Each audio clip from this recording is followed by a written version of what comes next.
थे। दोस्तों आज की इस वीडियो में बात करने वाले हैं हम लोग झारखंड शिक्षक पात्रता परीक्षा के बारे, क्योंकि बहुत सारे छात्र हैं जो लगातार परेशान थे कि इन्हीं सब का जवाब मैं इस वीडियो में देने वाला हूं। एक्चुअल में दोस्तों आज के दिन हम लोग शिक्षा विभाग गए थे, मैं गया था, क्षितिज जी गए थे और साथ में हेमंत जी गए थे। 3 जन आज हम लोग शिक्षा विभाग गए थे और सारी बातें जो आप लोगों का मन में डाउट था वो क्लियर करने गए थे। तो सबसे पहले हम लोग बात करते हैं कि शिक्षा विभाग के द्वारा क्या बताया गया कि आखिर ये जो शिक्षक पात्रता परीक्षा कब होगी। दूसरा में हम लोग बात करेंगे कि अपियरिंग वाले कैंडिडेट्स को मौका मिलेगा या नहीं, परसुइंग वालों को मौका मिलेगा या नहीं। परसुइंग कहने का मतलब जो अभी फर्स्ट ईयर में है उनको मौका मिलेगा या नहीं। साथ ही साथ बात करेंगे सिलेबस क्या रहेगा। यानी कुल मिला के आपको मैं ये बताने वाला हूँ कि शिक्षा विभाग में क्या कुछ कहा गया। दोस्तों हम लोग गए थे करीबन 2 बजे के आसपास में, आज शिक्षा विभाग गए थे। कौन कौन गए थे आप लोगों को मैंने बता भी दिया, मैंने यहाँ लेटर भी दिखा दे रहा हूँ और आपको मैं एप्लीकेशन भी दिखा रहा हूँ। यही एप्लीकेशन हम लोग वहाँ दिए थे और हमारा कहना था, एक्चुअल में हमें प्राथमिक कक्षा के जो शिक्षा निदेशक है उनसे मिलवाया गया और वहां पर उन्होंने जवाब दिया जेटेट के बारे। उन्होंने कहा कि आपका जेटेट परीक्षा मार्च में ही होगी, ठीक है, मार्च में ही होगी।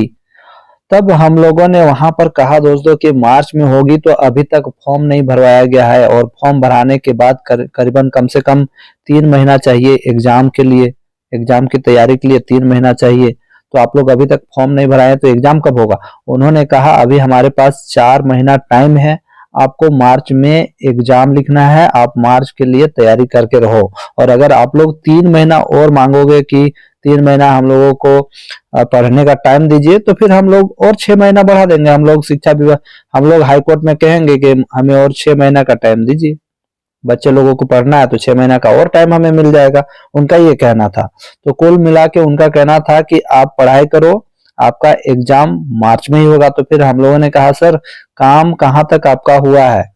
तो उन्होंने बताया कि काम जो मुख्यमंत्री के टेबल में आपका नियमावली चला गया है, जो सब कुछ है, हम लोग मुख्यमंत्री के जो टेबल में आपका नियमावली चला गया है, मुख्यमंत्री जी जैसे ही वहां पर अपना अनुमति देते हैं उसके बाद आगे का कार्रवाई होगा, आप लोगों को फॉर्म सारा कुछ भरवाया जाएगा। फिर उसके बाद हम लोगों ने बात किया फ्रेंड्स कि अपियरिंग कैंडिडेट्स को मौका मिल रहा है या नहीं। अपियरिंग करने का मतलब है कि जो सेकंड ईयर में है उनको मौका मिल रहा है कि नहीं। तो उन्होंने बताया कि अपियरिंग को मौका मिलेगा। और इससे रिलेटेड और एक चीज मैं बता दूं, जो इससे पहले भी जो अपियरिंग में थे जेटेट कैंडिडेट और जिन्होंने सहायक आचार्य में बैठे थे उनको भी मौका दिया जा रहा है। यानी कुल मिला के आपका जो ये सहायक ये जेटेट एग्जाम होगा उसमें आप सभी जितने भी अपियरिंग कैंडिडेट है उनको मौका मिल रहा है, इसमें कोई दो मत नहीं है, ठीक है। उसके बाद हमारा ये कहना था कि परसुइंग को मौका मिलेगा कि नहीं, ठीक है। परसुइंग कहने का मतलब है जो अभी फर्स्ट ईयर में है या मतलब कि डीएलएड या बीएड कर रहे हैं उनको मौका मिलेगा कि नहीं। तो उन्होंने कहा कि ये वाला तो हम लोग नहीं जानते थे। तो फिर हम लोगों ने कोर्ट का जजमेंट दिखाया, ठीक है, कोर्ट में जो एक जजमेंट है और एनसीटी का गजट भी दिखाया और वो जजमेंट प्लस एनसीटी का गजट दोनों वहां पर हम लोगों ने सबमिट किया और उनको बताया कि परसुइंग को भी मौका मिलना चाहिए, क्योंकि ऐसे ऐसे हजारों कैंडिडेट हैं जो अभी फर्स्ट ईयर में हैं तो उनको भी मौका मिलना चाहिए। और एनसीटी का गजट में भी यह है, एनसीटी का जो गाइडलाइन है, रूल है, वहां पर भी है। तो कुल मिला के ये बात तय हो गया है कि आपका जेटेट परीक्षा मार्च में होगी, ठीक है। आप लोग मार्च के लिए तैयार रहो। और हम लोगों ने ये भी कहा अगर मार्च में आप लोग एग्जाम नहीं लेते हैं तो हम लोग कंटेम्प्ट लगाएंगे। उनके दिमाग में ये डाल दिया कि हम लोग कंटेम्प्ट करेंगे। तो उन्होंने कहा ठीक है कंटेम्प्ट कर देना, नहीं होगा तो आपके लिए तो आसान हो जाएगा। तो हमने कहा कि अगर आप मार्च में नहीं लेते हो तो कंटेम्प्ट करेंगे। फिर हम लोगों ने सिलेबस के बारे में पूछा कि सिलेबस क्या रहेगा। तो उन्होंने कहा आपका जो सिलेबस है जो ड्राफ्ट में है वही रहेगा, थोड़ा मोड़ा में भी चेंज हो सकता है, ना के बराबर आपका चेंज होगा। तो आप लोग ड्राफ्ट में जो सिलेबस है उसी का तैयारी करें। फिर हमने सेकंड पेपर के बारे में बात किया कि सेकंड पेपर का जो है क्या रहेगा सिलेबस, तो उसके बारे में उन्होंने बताया, उन्होंने कुछ नहीं बताया। तो ठीक है, कुल मिला के यहाँ पर आपको सारांश में बता दूं कि आपका शिक्षक पात्रता परीक्षा मार्च में होने जा रही है और ये मैं झूठ नहीं बोल रहा हूँ। मैं आज शिक्षा विभाग गया था और मैंने वहां पर एप्लीकेशन भी दिया है। आप लोग खुद से भी जा सकते हो और पता कर सकते हो। एग्जाम आपका मार्च में होने वाला है, आप लोग मार्च का तैयारी करो। अपियरिंग को मौका मिलेगा कि नहीं, तो अपियरिंग को मौका मिलेगा, डबल टिक हो गया है।